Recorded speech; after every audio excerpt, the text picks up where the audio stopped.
Hello दोस्तों, आज हम पढ़ते हैं रैयतवाड़ी व्यवस्था।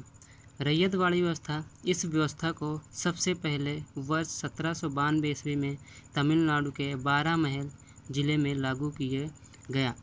ये जो व्यवस्था थी रैयतवाड़ी, इसको सबसे पहले वर्ष 1792 ईस्वी में तमिलनाडु के 12 महल ज़िले में लागू किया गया था। उस समय गवर्नर कार्नवालिस के समय में सबसे पहले लागू की गई थी।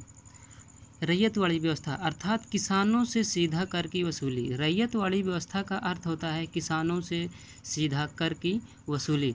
इस समय जो रैयतवाड़ी है, इसमें थॉमस मुनरो और कर्नल रीड इस व्यवस्था को एक महत्वपूर्ण बड़े भाग पर लागू किया। जो थॉमस मुनरो और कर्नल रीड हैं, इन्होंने इस व्यवस्था को एक बहुत बड़े भाग पर लागू किया था। यह पूरे भारत के लगभग 51% हिस्से पर लागू थी। ये जो रैयतवाड़ी व्यवस्था है, यह पूरे भारत के 51% हिस्से पर लागू थी। दर थी 33% से लेकर 50% तक। 33% से लेकर 50% तक दर थी। इसमें से कुछ प्रश्न हैं। स्थायी बंदोबस्त क्यों नहीं, मतलब स्थायी बंदोबस्त क्यों नहीं लागू की गई? रैयतवाड़ी व्यवस्था क्यों लागू की गई? स्थायी बंदोबस्त क्यों नहीं? इस व्यवस्था में जमींदार बिचौलिए की भूमिका में हैं। जो जमींदार हैं वो बिचौलिए की भूमिका में हैं। लगान की वास्तविक वसूली ज़्यादा थी। जो लगान थी उसकी वसूली, जो वास्तविक वसूली थी, वह बहुत ज़्यादा थी। कंपनी ने जमींदारों को भूमि का मालिक माना था। जो कंपनी है, उन्होंने जमींदारों को भूमि का मालिक माना था। कृषि में सुधार करेंगे, लेकिन ऐसा नहीं हुआ। कंपनी सोच रही थी कि जमींदार हैं, ये कृषि में सुधार करेंगे, लेकिन ऐसा कुछ भी नहीं हुआ। इस व्यवस्था के क्या प्रभाव आए? इस व्यवस्था के दो प्रभाव आए।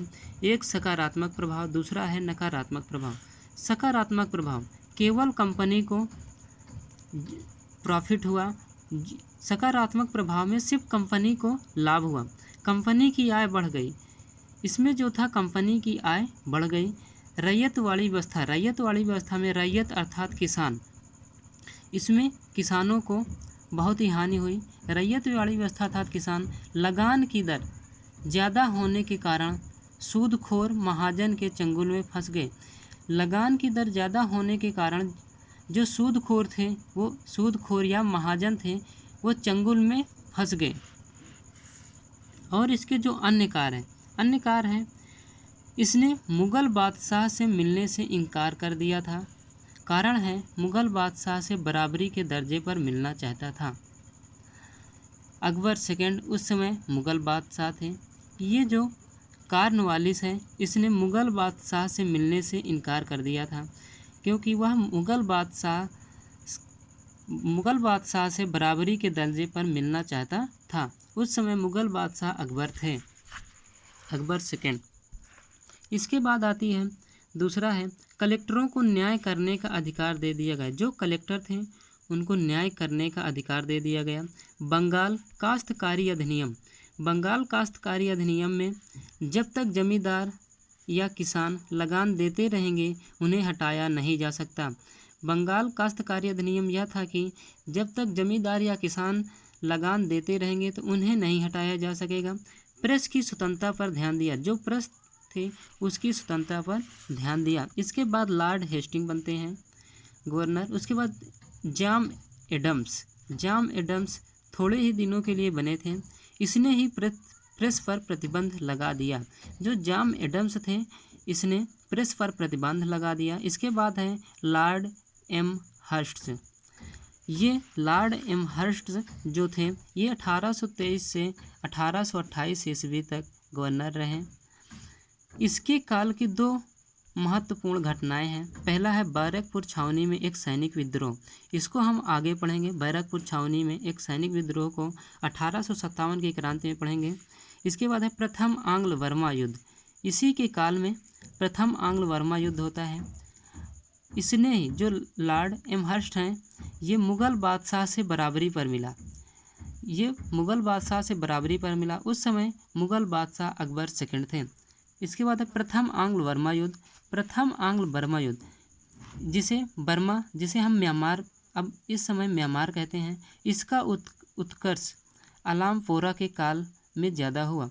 ये जो बर्मा है या म्यांमार जिसे इस समय कहते हैं, इसका जो उत्कर्ष है अलाम फोरा, उस समय एक अलार फोरा नाम के व्यक्ति थे, उसने बर्मा का अपने काल में ज़्यादा विकास किया। यह युद्ध वर्ष 1824 ईस्वी से 1826 ईस्वी तक लड़ा गया। ये जो प्रथम आंग्ल बर्मा युद्ध है, यह युद्ध वर्ष 1824 से 1826 ईस्वी तक लड़ा गया।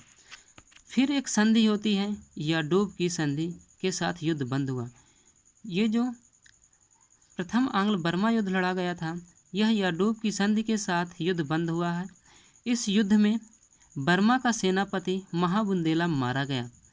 ये जो बर्मा का सेनापति महाबुंदेला था, यह इस युद्ध में मारा जाता है।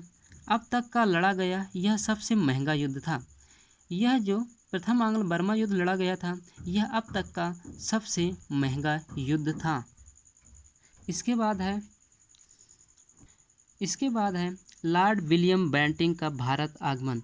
लॉर्ड विलियम बेंटिंक के भारत आगमन के बारे में हम कल पढ़ेंगे।